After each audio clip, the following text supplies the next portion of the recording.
The sea holds more than just water. It holds entire worlds we have forgotten. Our modern conversation about rising oceans often feels new, but it is one of the oldest stories humanity has ever told. For thousands of years, coastlines have been shifting, swallowing cities and silencing cultures. This video is about 15 ancient settlements that thrived, only to be consumed by the waves. You will discover a hidden history where the ocean is not a grave, but a time capsule, preserving secrets in the silent dark. How does a bustling port simply vanish? And what can its rediscovered streets tell us about our own future? We will journey to legendary cities spoken of in myth, to towns frozen at the moment of their drowning, and to landscapes that disappeared entirely. By the end, you will see a profound pattern of human ambition meeting the immutable force of nature, a pattern with urgent lessons for us today. What do you believe we might find when we look beneath the surface? Our first stop is a place where faith and history meet beneath the waves. On the western coast of India, the ancient city of Dwarka is not just an archaeological site, it is a living legend. In sacred texts, Dwarka was the magnificent, fortified capital of Lord Krishna, a celestial city said to have been built on land reclaimed from the sea. The story tells us that after Krishna's time on earth came to an end, the entire city was reclaimed by the ocean, vanishing in a single day. For centuries, this was considered a beautiful parable, a myth about the impermanence of even the most divine creations. But what if the waves were hiding a truth within that story? In the 1980s, marine archaeologists began to explore the waters off the modern town of Dwarka. What they found was astonishing. Lying on the seabed were the remains of massive stone structures, walls, and fortifications. They uncovered stone anchors that would have secured large trading vessels and thousands of pieces of pottery, some dating back over 3,000 years. This was not a random collection of artifacts. It was the layout of a planned, sophisticated port city. The discoveries suggest a major urban center, a hub of commerce and culture that now lies under several meters of water. This creates a powerful bridge between scripture and science. The evidence does not prove the divine stories, of course, but it strongly indicates that the legend of Dwarka is rooted in a profound historical event, the catastrophic submergence of a real and powerful city. A thriving settlement, perhaps one of the most important ports of its era, was indeed lost to the rising waters of the Arabian Sea. The ocean did not just swallow buildings, it swallowed a chapter of human achievement, preserving it in sand and silence until we were ready to listen to what it had to say. From legend we move to a blueprint, a ghost town preserved in stunning detail. Off the southern coast of Greece, the sea guards a secret more than 5,000 years old. This is Pavlopetri, widely recognized as the oldest known submerged city on our planet. Unlike the dramatic, singular event suggested by Dwarka's story, Pavlopetri tells a slower, more intimate tale of loss. Here, the ocean did not crash down in fury. It crept in gradually, inch by patient inch, over centuries. What it left behind is nothing short of miraculous. On the clear seabed, archaeologists have mapped a nearly complete Bronze Age town. You can still trace the grid of its streets, walk the outlines of its buildings, and see the courtyards where families once lived. There are tombs, workshops, and even what appears to be a central religious complex. It is a snapshot of an entire community, frozen in time at the moment it was abandoned to the water. This level of preservation is a gift to history. Pavlopetri offers an unparalleled window into the daily life of the Mycenaean era, a period known mostly from grand palaces and epic poetry like Homer's Iliad. But here we see the foundations of ordinary existence, the simple homes and market stalls that formed the backbone of society. The city's location also reveals its importance, positioned on a vital trade route between the mainland and the islands of the Aegean Sea. Its harbor would have been bustling with merchants exchanging pottery, tools, and ideas. The cause of its drowning was not a sudden cataclysm, but the relentless, combined forces of gradual land subsidence and the global sea level rise that followed the last ice age. The people of Pavlopetri likely watched for generations as the shoreline advanced, rebuilding and retreating until finally, the sea claimed their world for good.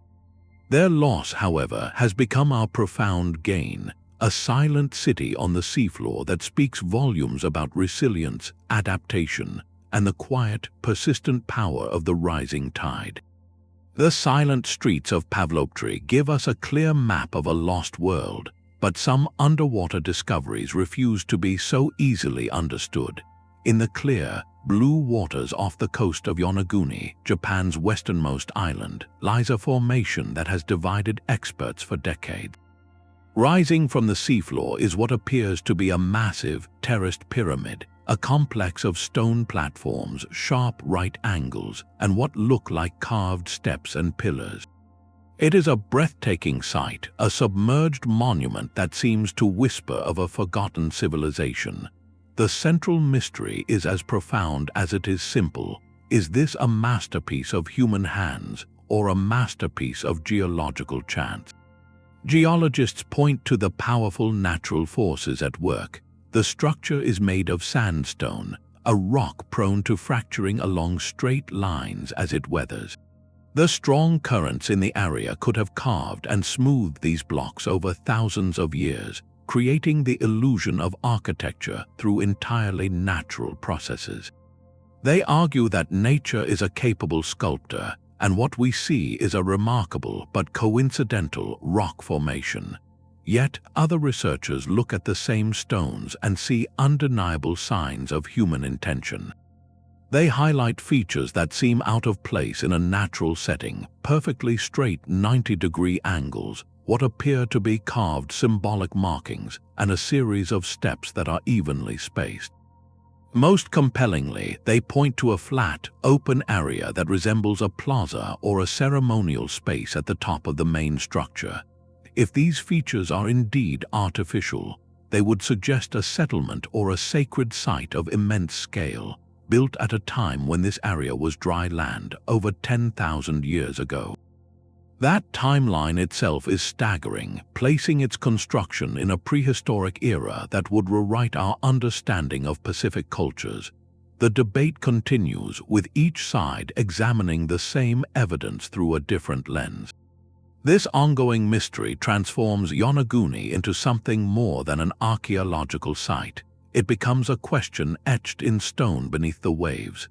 Whether shaped by human ingenuity or geological artistry, its drowning is not in dispute.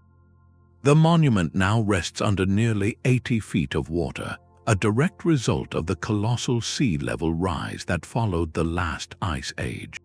It stands, or perhaps simply lies, as a permanent enigma, a testament to the ocean's power to both preserve a secret and deepen its mystery, leaving us to wonder what other stories are waiting, half-carved and half-dreamed, on the forgotten shores of our planet's past.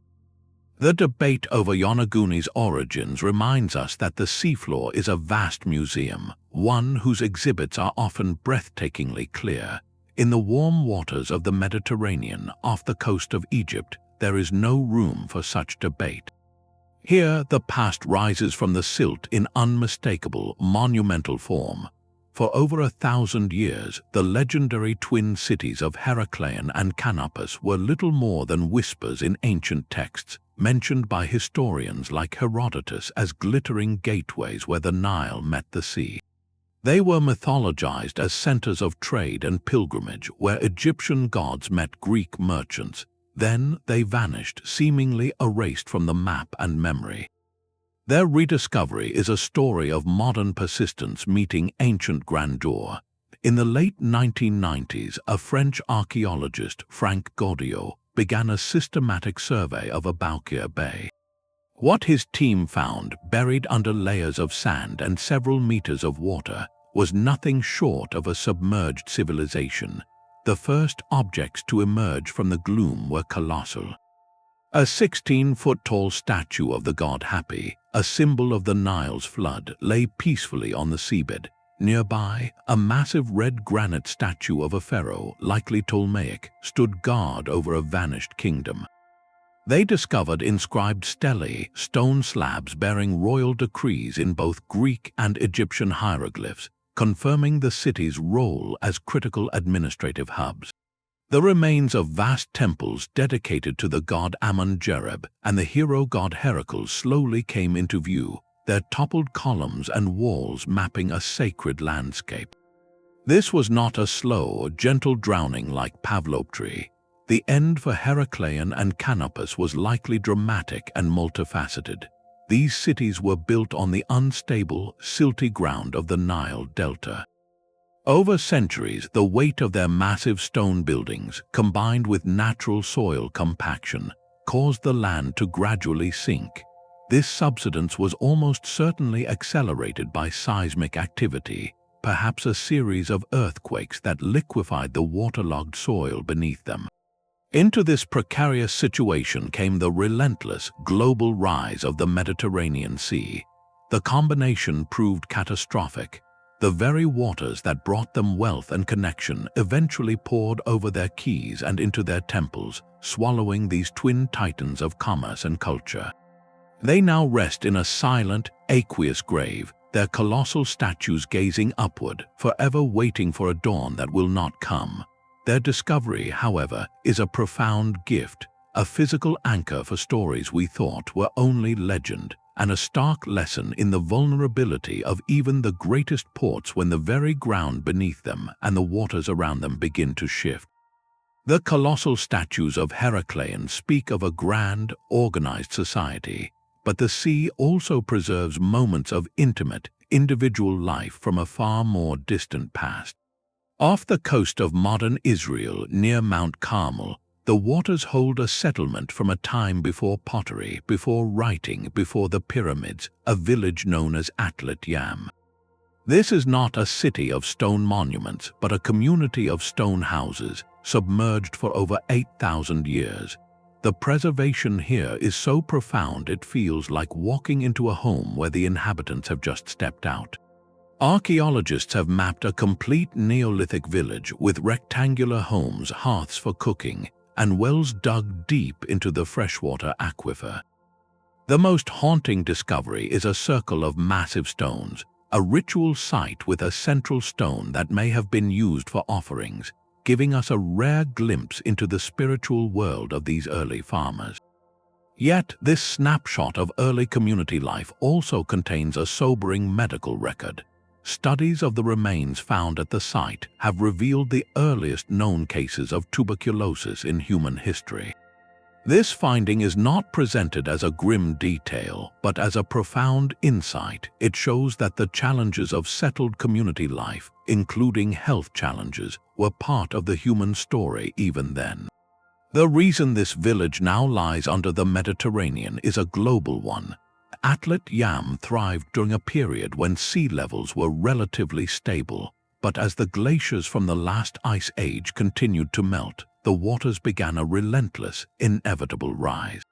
The creeping saltwater likely contaminated their freshwater wells and flooded their fertile land, making sustained life impossible. This was not a sudden catastrophe, but a slow, inescapable pressure. The people of Atlit-Yam likely packed what they could and moved inland, becoming some of the earliest climate refugees in our species' long history. Their abandoned homes, their stone circle, and even the evidence of their health struggles were left to the sea, a time capsule from a moment when humanity first faced the consequences of a changing world. Their story is a quiet but powerful echo from the deep, a reminder that the relationship between human settlement and the rising tide is one of our oldest and most continuous narratives. The story of Atlit-Yam is one of quiet retreat, but the sea can also claim its prizes with spectacular and relentless violence. On the eastern coast of England, the North Sea holds the ghost of a city that was once among the greatest in medieval Europe. This is Dunwich, a thriving port that rivaled London in size and wealth during the 13th century. It was a hub of international trade, a center of religious life with dozens of churches, monasteries, and hospitals, and a bustling home to thousands of people. Its harbor welcomed ships from across the continent, carrying wool, fish, and timber. Dunwich was a powerhouse, a symbol of England's maritime might. Then the sea decided to take it back. The end did not come all at once, but in a series of brutal, unforgettable chapters. The flat, sandy coastline upon which Dunwich was built offered little defense against the fierce storms that sweep the North Sea.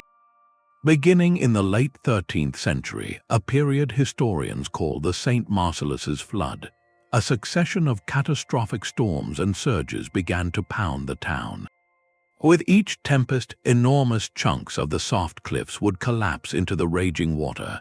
Streets, homes, and shops simply vanished overnight.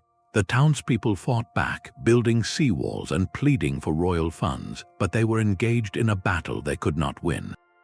The very ground beneath their city was being eaten away. One by one, the grand structures that defined Dunwich toppled into the depths. A monastery fell, then a church, then entire neighborhoods. The process was so gradual that maps were constantly redrawn, yet so catastrophic that within a few hundred years, almost everything was gone.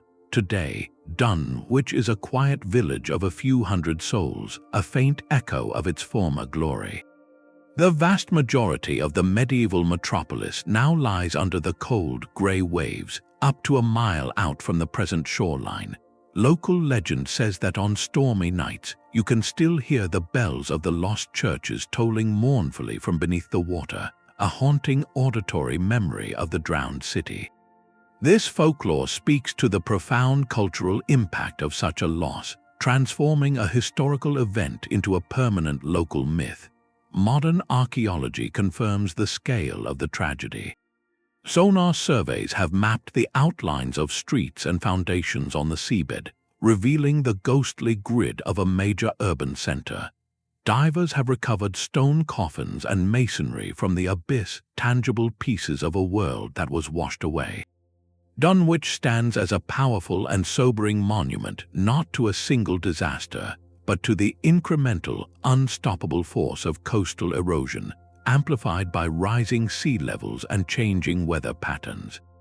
It is a reminder that even the most prosperous and seemingly permanent human settlements are, in the long gaze of history, temporary arrangements with a restless ocean.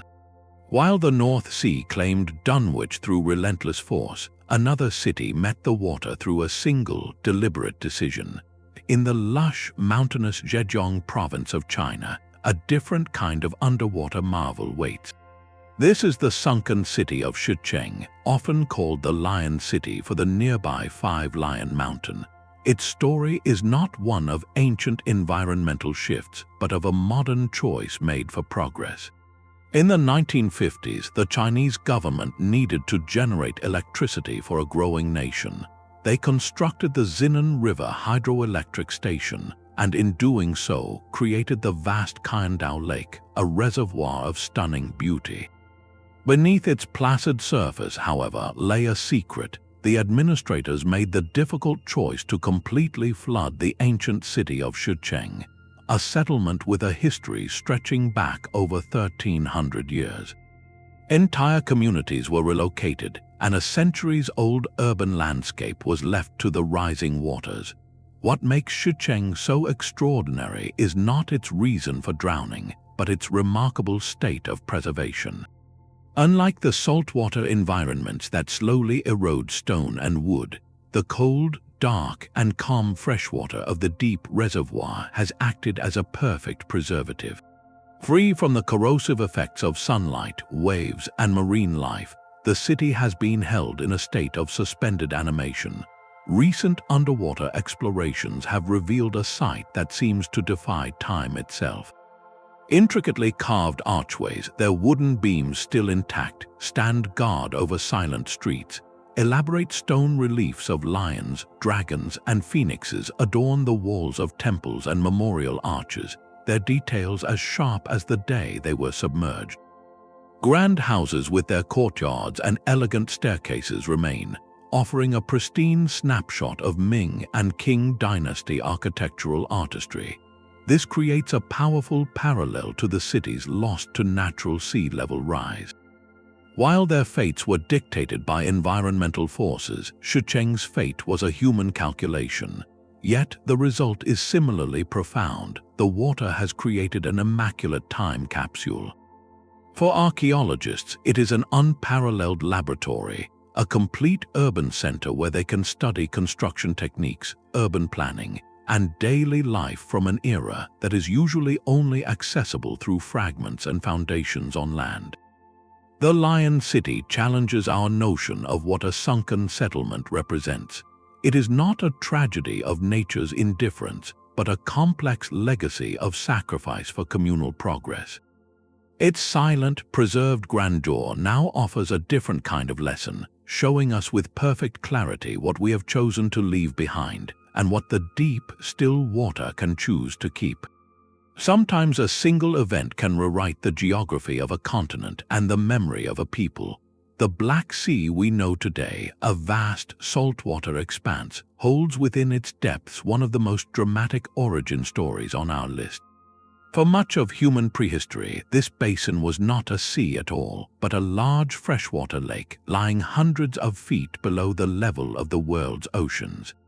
Its shores would have been a fertile paradise for some of Europe's earliest farming communities, a tranquil setting for a quiet Neolithic life. Then the world changed.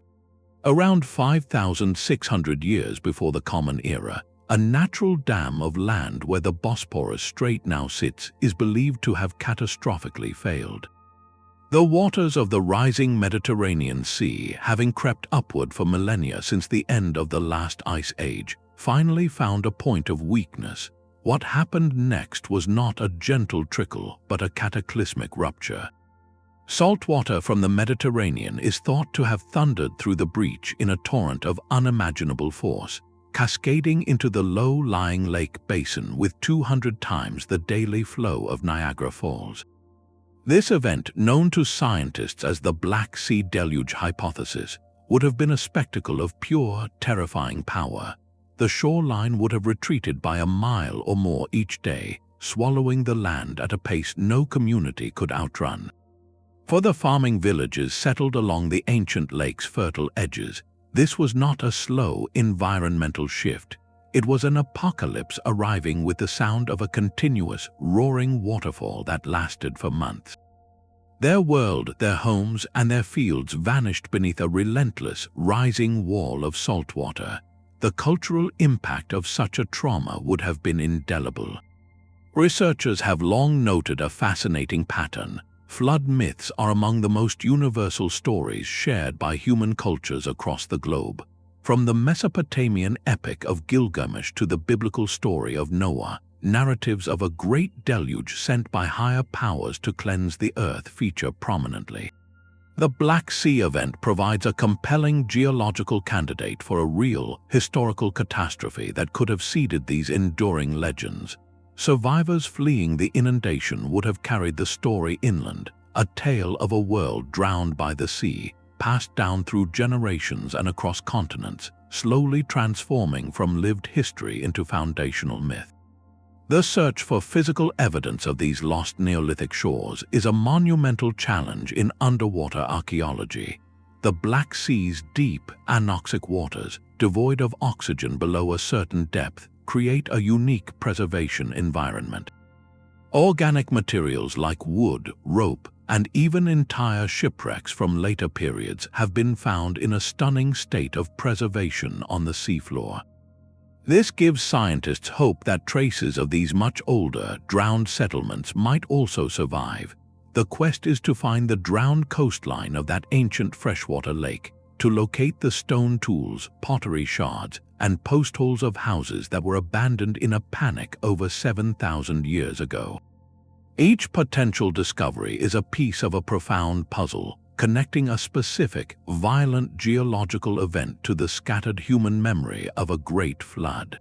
It suggests that some of our oldest stories are not mere allegories, but distant echoes of a real and terrifying loss, a time when the horizon itself was replaced by a rising, saltwater veil, and an entire chapter of early human settlement was sealed beneath the waves.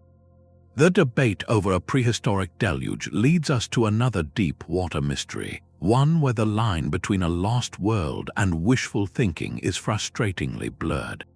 In the murky waters of India's Gulf of Cambay, formerly known as the Gulf of Cambay, a discovery was announced that promised to rewrite history. During a routine pollution survey in 2001, sonar equipment picked up something astonishing on the seafloor. The images showed what appeared to be vast geometric patterns, grids of straight lines and right angles stretching for miles. To some researchers, these shapes looked unmistakably like the foundations of a massive, sunken city. The potential scale was staggering, suggesting an urban complex that could predate even the oldest known cities of the Harappan or Indus Valley civilization. Proponents of the city theory pointed to more than just sonar shapes. They reported retrieving stone artifacts from the site, including what they described as tools and weathered building blocks. Most controversially, they announced that carbon dating of wooden samples pulled from the silt suggested an age of up to 9,500 years. If true, this would place a sophisticated urban settlement in a time when mainstream archaeology tells us only small, nomadic hunter-gatherer groups existed in the region. The implications were explosive, hinting at a forgotten cradle of civilization swallowed by the sea. Yet, from the moment of its announcement, the Gulf of Cambay find was met with intense skepticism and a heated academic debate.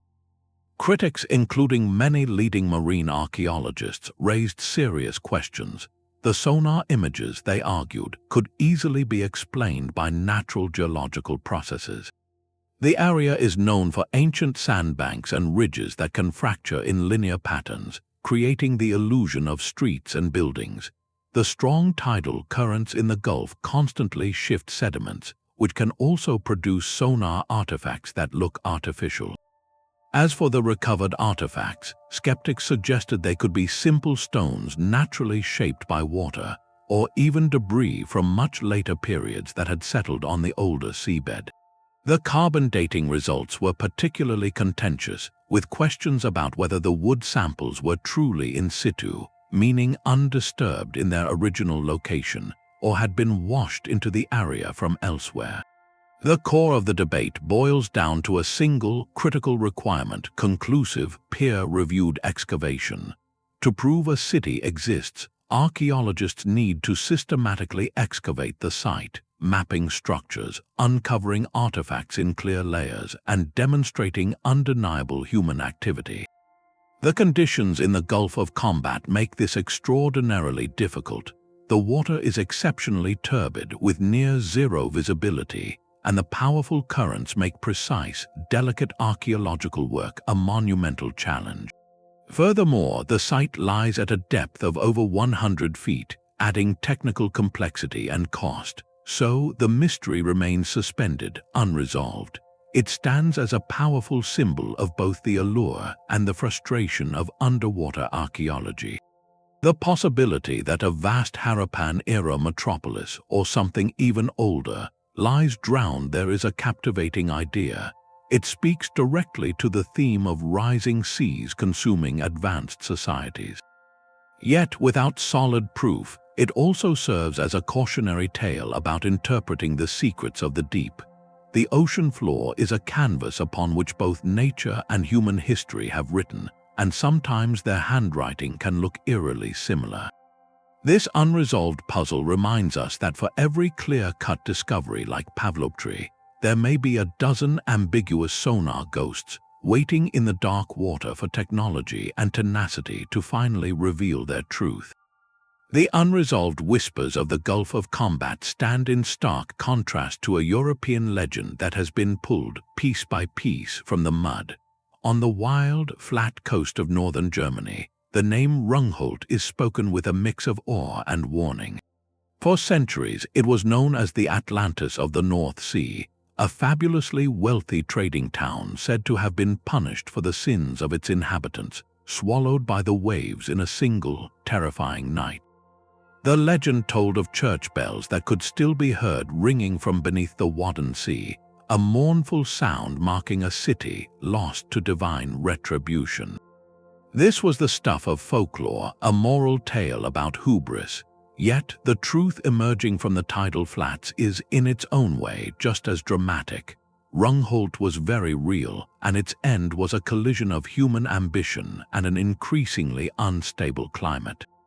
During the 13th and 14th centuries, the Frisian people mastered the art of living on the edge of the sea. They built their settlements on artificial mounds called terps and reclaimed land from the marshes, creating fertile pastures and prosperous trading ports.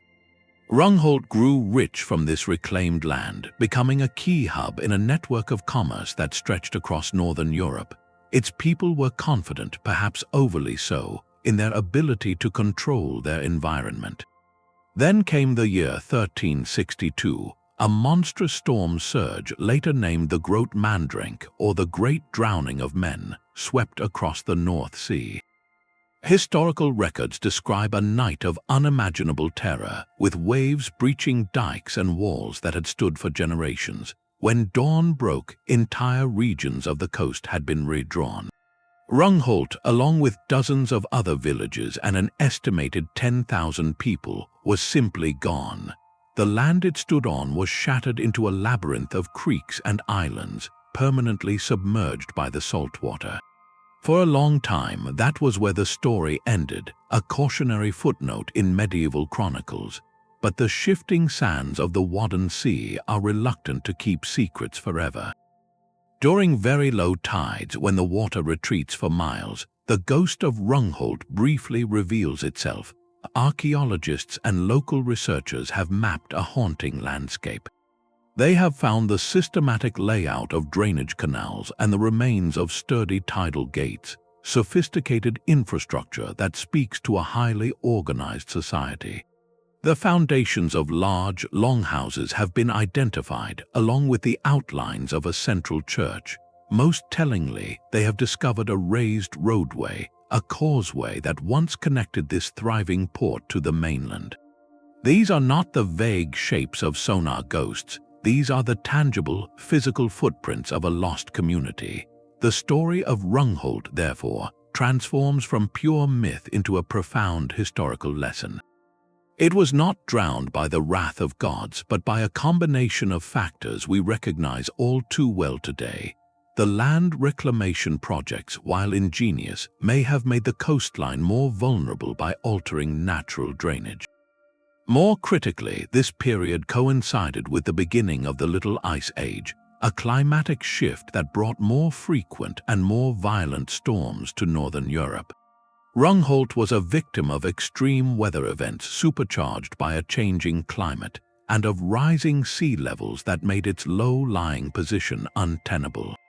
The church bells that legend says still ring are silent, but the mud now speaks clearly, telling a story of prosperity, ingenuity, and a stark reminder that when the seas rise and the storms intensify, even the most advanced societies can be returned to the waves from which they came. Rungholt's story is one of a community overwhelmed by the sea's relentless advance, but sometimes the ocean claims its prize in a single, earth-shattering moment. In the Caribbean, there was a city whose end was not a creeping tide, but a sudden, violent plunge. Port Royal, Jamaica, was once known across the Atlantic world, but not for its piety or learning.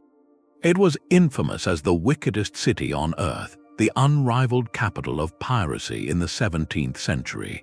This was a place where fortunes were made and lost in a single night, where the ships of England, Spain, and France mingled with those of buccaneers and privateers. It was a lawless, vibrant, and deeply profitable hub, a crucial node in the colonial machinery of the Caribbean. Its wealth was staggering, built on sugar, slaves, and stolen Spanish treasure. Yet all of this was built upon a foundation of sand in every sense. The city sat on a long, narrow spit of land at the mouth of Kingston Harbor. This location was perfect for trade and for watching for approaching ships, but geologically, it was a disaster waiting to happen. The spit was composed largely of loose sand, sitting atop a layer of water-saturated mud. It was, in essence, a city built on a liquid foundation, utterly vulnerable to seismic shock. On the morning of June 7, 1692, that vulnerability was catastrophically revealed. Just before noon, a massive earthquake, estimated at a magnitude 7.5, struck directly beneath the city. The sandy ground underwent a process called liquefaction, where the solid earth instantly behaves like a liquid.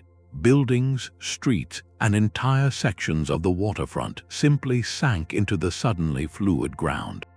Then, as the land collapsed, a series of tsunami waves rushed into the harbor, sweeping over what remained. In a matter of minutes, 2/3 of the city vanished beneath the waves. Thousands of people lost their lives in the chaos. The event was interpreted by many at the time as a divine judgment on the city's notorious sinfulness, a dramatic moral lesson written in ruin and salt water. But for archaeologists, the very speed of this disaster created an unparalleled gift. Because Port Royal sank so quickly and was buried in oxygen-poor silt, it was preserved in a state of remarkable integrity. It is not a city that slowly decayed. It is a city frozen at 11:40 in the morning on that fateful day. Underwater excavations have revealed a time capsule of 17th-century colonial life with stunning clarity.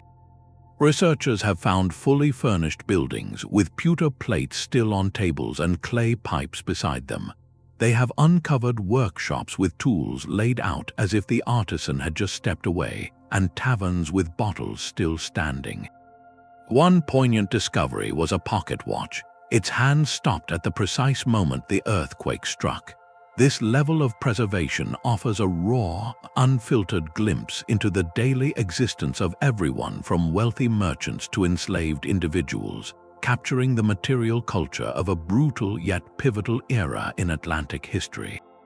While the trigger was seismic, the city's location on that precarious sandy spit, a landform itself shaped and reshaped by sea levels, sealed its fate. Port Royal's story is a stark reminder that human settlements often flourish in geographically precarious places, trading safety for opportunity. Its rapid drowning, however, granted it a strange immortality, preserving a snapshot of a wicked, vibrant world in the silent museum of the seafloor. The sudden, violent end of Port Royal preserved a single moment in time, but the sea has also erased entire worlds, landscapes so vast they once defined continents.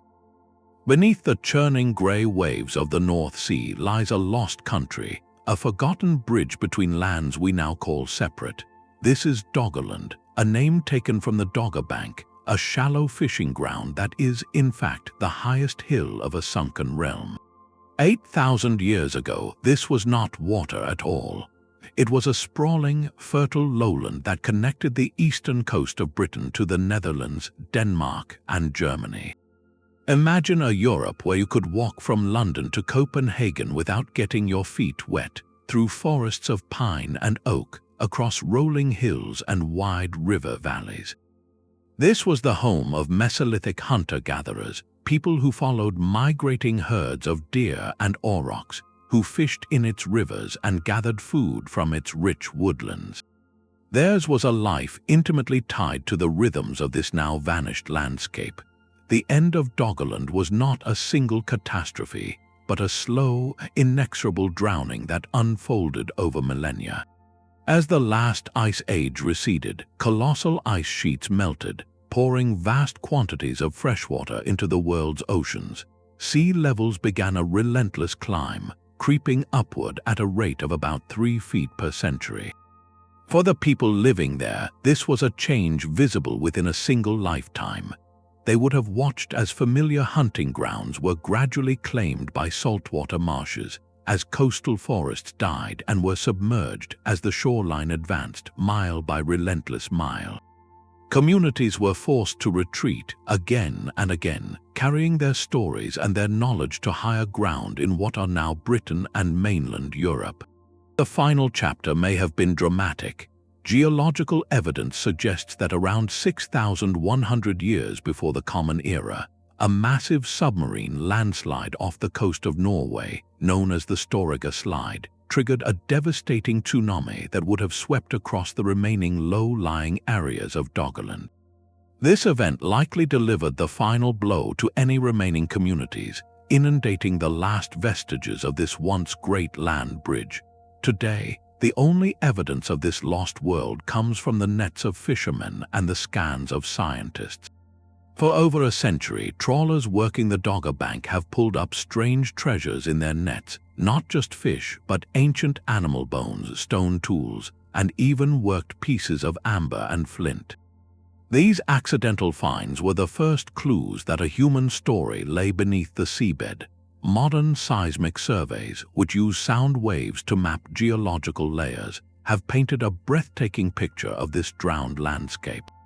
They reveal the winding courses of ancient rivers like the Rhine and Thames, which once met and flowed north across this plain. They show the outlines of lakes, hills, and even what appear to be coastlines from different periods of the inundation. The settlements of Doggerland's people, likely temporary camps of wooden structures and hide tents, have left little trace, but the landscape itself is their monument. Their story broadens our understanding of rising seas, from the loss of cities to the loss of continents.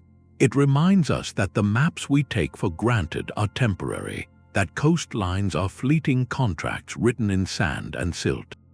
The drowning of Doggerland was one of the most significant geographical changes in human prehistory, reshaping the destiny of Europe and severing a land connection that had existed for 100,000 years.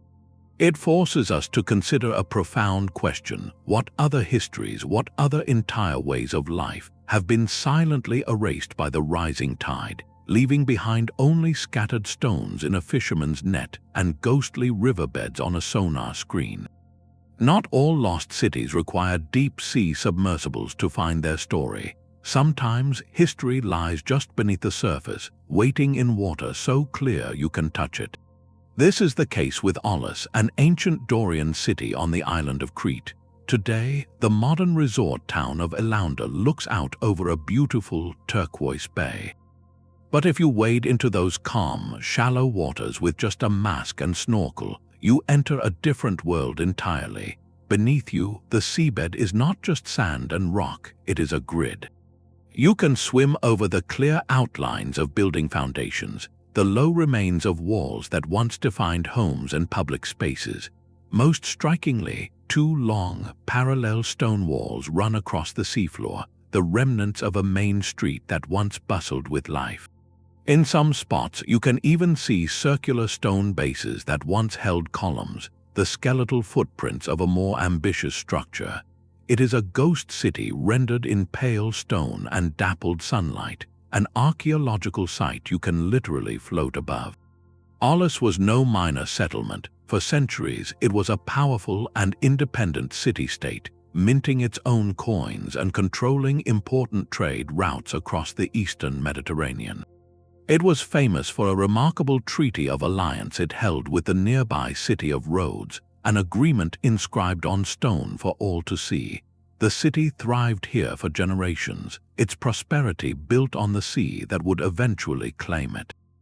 Its end was not a sudden catastrophe, but a slow, undeniable surrender to two relentless forces.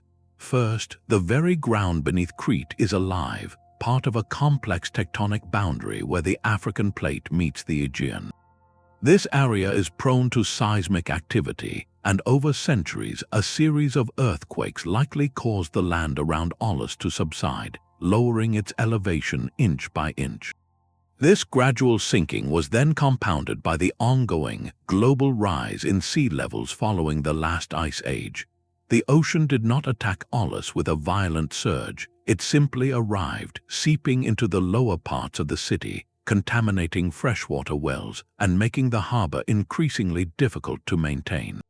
The people of Aulis did not leave in a panic. They likely retreated over decades, moving their community to higher, more stable ground until finally, the abandoned city was left to the gentle embrace of the bay. What makes Aulis so special is its accessibility. Unlike the deep, dark waters hiding Heracleion or the debated shapes of combat, this is a sunken city you can experience firsthand. It serves as a perfect, tangible example of the processes we have been discussing. Here, you can see with your own eyes the direct evidence of tectonic subsidence and eustatic sea level rise, not as abstract concepts in a textbook, but as stones beneath the waves. It transforms a vast, global historical pattern into a personal encounter. Swimming over these ruins, one cannot help but reflect on the temporary nature of even the most solid human achievements. The treaties signed here, the coins exchanged, the daily lives lived along these now sunken streets, all were ultimately subject to the slow, patient power of geological time and a rising ocean. Aulis does not whisper its secrets from the abyss. It presents them in the shallows, a clear and poignant lesson written in limestone and light, reminding us that the line between land and sea has always been, and will always be, a conversation, not a border. The shallow, sunken streets of Aulis offer a gentle entry into a lost world, but the sea also guards places of profound and deliberate beauty. In the Bay of Naples, not far from the looming shadow of Mount Vesuvius, lies a different kind of drowned city, one that speaks not of everyday life but of spectacular escape. This is Baiae, the ancient world's most infamous resort, a place where Rome's elite came to indulge in every imaginable pleasure. For centuries, it was synonymous with luxury, political intrigue, and hedonistic excess. Emperors built sprawling villas here, senators plotted in its bathhouses, and the wealthy enjoyed its natural thermal springs. It was a playground suspended between the volcanic earth and the sparkling sea, a symbol of a civilization at the peak of its power and appetite. Today, to understand its fate, you must look beneath the water's surface. Sections of this legendary resort now lie submerged in a stunning underwater archaeological park, a silent museum of opulence claimed by the sea.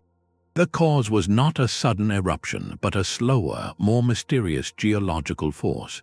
The entire Phlegrean Fields region is a supervolcanic caldera, a restless landscape where the Earth's crust is thin and unstable. Here, a phenomenon called bradyseism occurs, where the land itself gradually rises and falls due to movements of magma and superheated water far below the surface. Over centuries, this slow, pulsating rhythm of the Earth, combined with the global rise in sea levels, caused the coastline to shift. The land in some areas sank, allowing the Mediterranean to creep inland and claim the very waterfront villas that made Baiae so desirable. What remains underwater is breathtaking. Divers can swim through the ruins of sumptuous homes, where intricate mosaic floors depicting mythological scenes still cover the seabed. Marble columns lie toppled among schools of fish, and statues of gods and emperors stand sentinel in the blue gloom, their faces now washed by currents instead of admiring glances. One of the most striking sights is the so-called Nymphaeum, a submerged grotto that was once a lavish dining room, where guests would recline and enjoy performances surrounded by sculpted niches and flowing water. This underwater preservation offers a uniquely poignant perspective. It captures the grandeur of Baiae at its height, but also frames it within a narrative of inevitable decline. The same volcanic forces that created the healing hot springs, the very feature that drew the elite to this coast, were also slowly, invisibly preparing its demise. The city's drowning was a drawn-out process likely spanning generations. As the land subsided, engineers would have fought a losing battle, building walls and shoring up foundations until the sea finally won. Baiae's story, therefore, is a complex parable about the intersection of human leisure and planetary power. it reminds us that the environments we choose for our pleasure and escape are often the most geologically dynamic, the most temporary. The statues on the seafloor are not just relics of art, they are markers of a profound transition, where a center of worldly power was humbled not by an invading army, but by the patient, rising embrace of the sea and the restless breathing of the earth below. The same water that claimed the pleasure palaces of Baiae holds a different, far older secret on the other side of the world.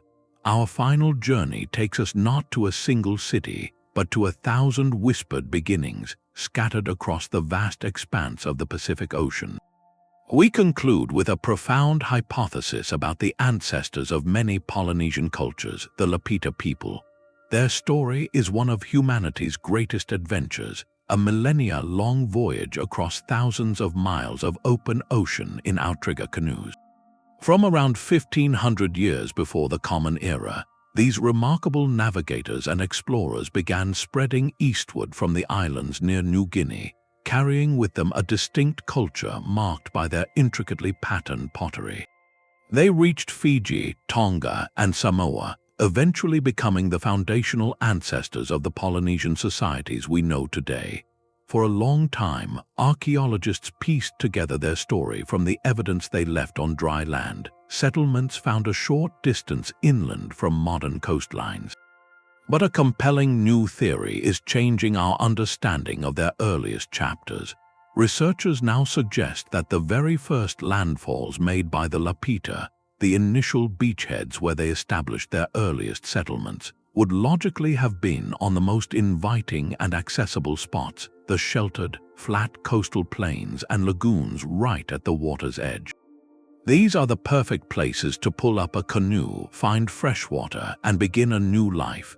There is just one monumental problem with this logic. When the Lapita began their great migration, global sea levels were significantly higher than they are today.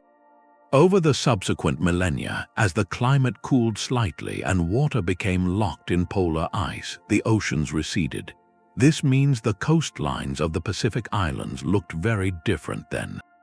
The very strips of land that would have been prime real estate for those first settlers are now underwater, potentially lying hundreds of meters offshore from the current beaches. This creates a tantalizing and frustrating gap in the human story. We have evidence of their later settlements, but the founding villages, the first footprints of Polynesian culture on each new island chain, may be sleeping on the submerged continental shelves.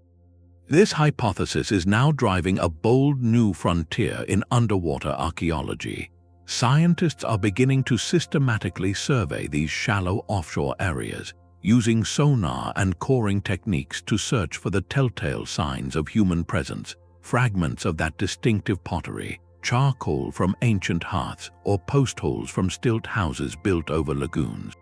Finding even one of these lost coastal villages would be a discovery of immense importance.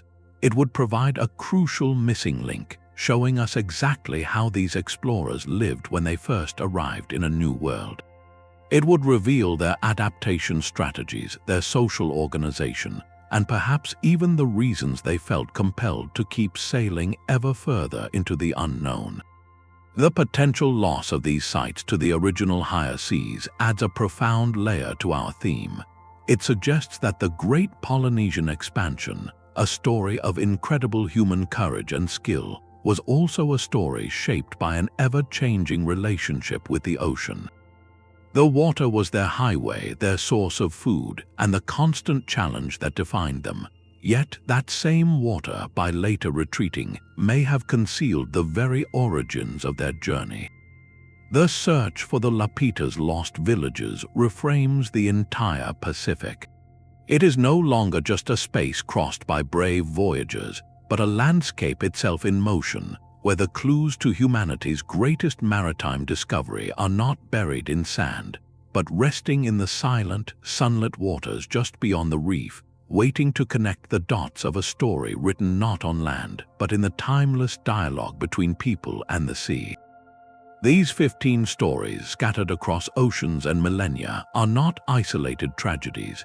They form a single, echoing narrative, a pattern written in salt water and stone. When we step back from the individual ruins, a clear framework emerges, revealing why these settlements now rest beneath the waves.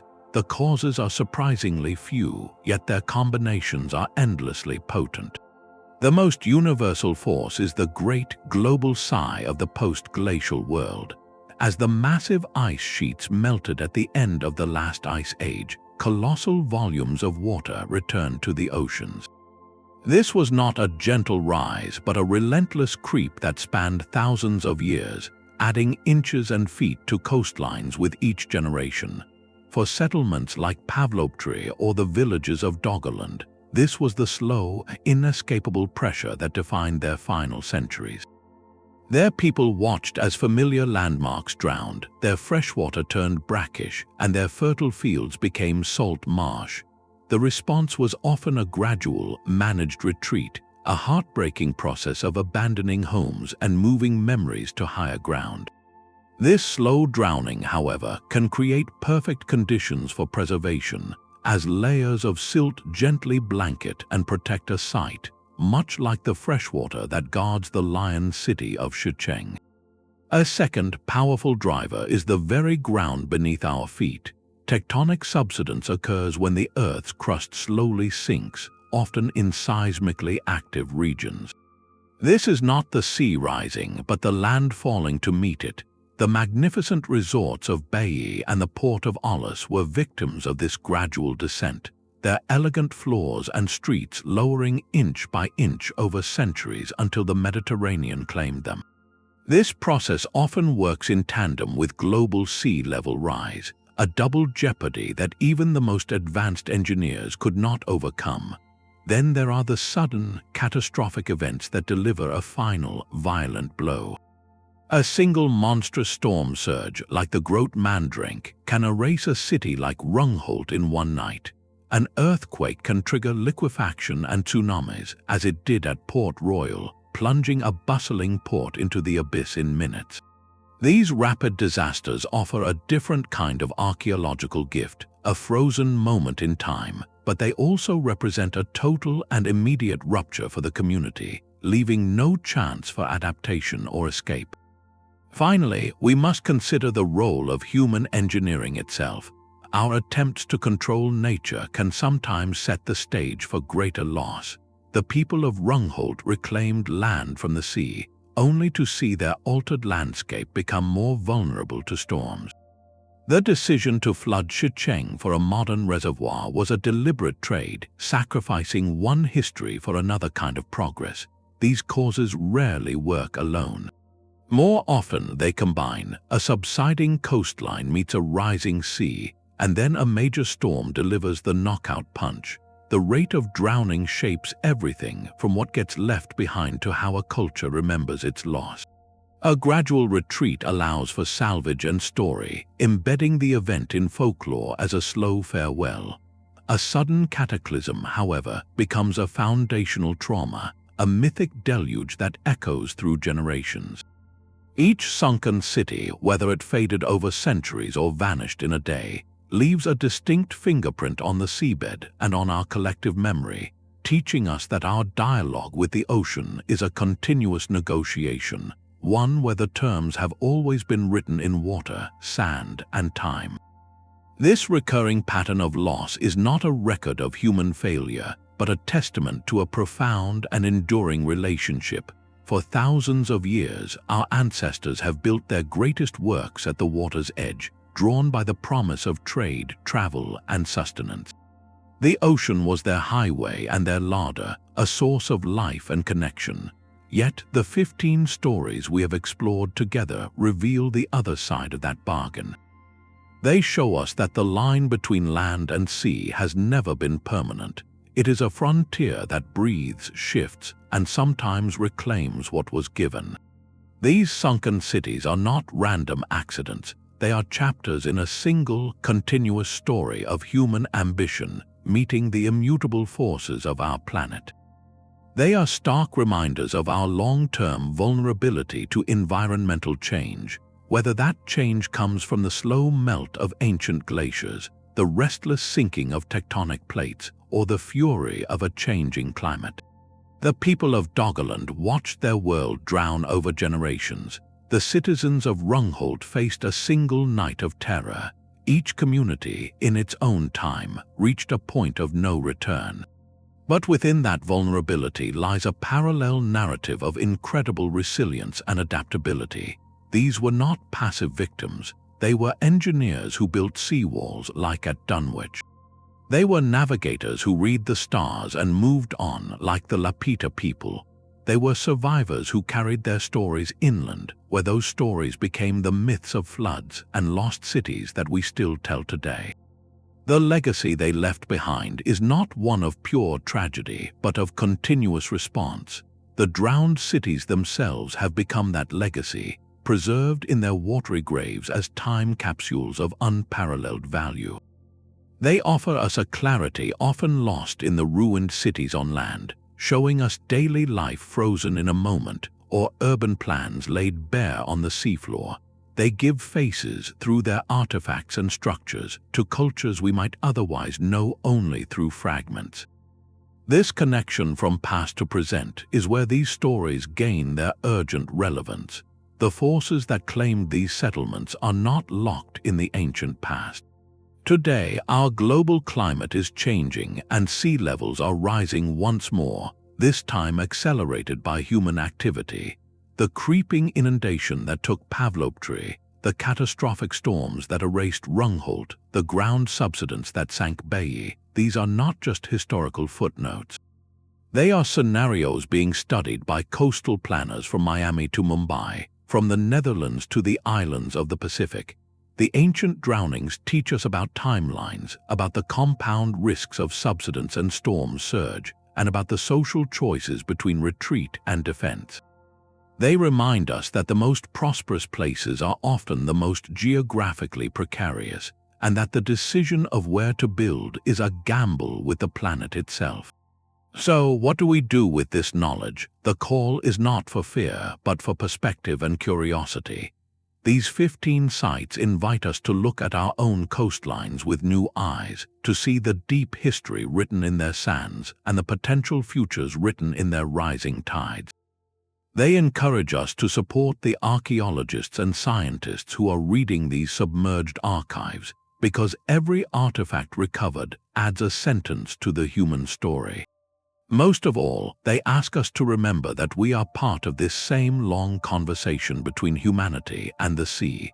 The choices we make today will become the layers of history tomorrow. If you found this journey into the deep past illuminating, consider exploring further. The stories of these lost cities are still being written by researchers around the world. For more historical mysteries that connect our past to our present, be sure to subscribe and join the exploration. The water has kept its secrets long enough, and it is time we learn to listen.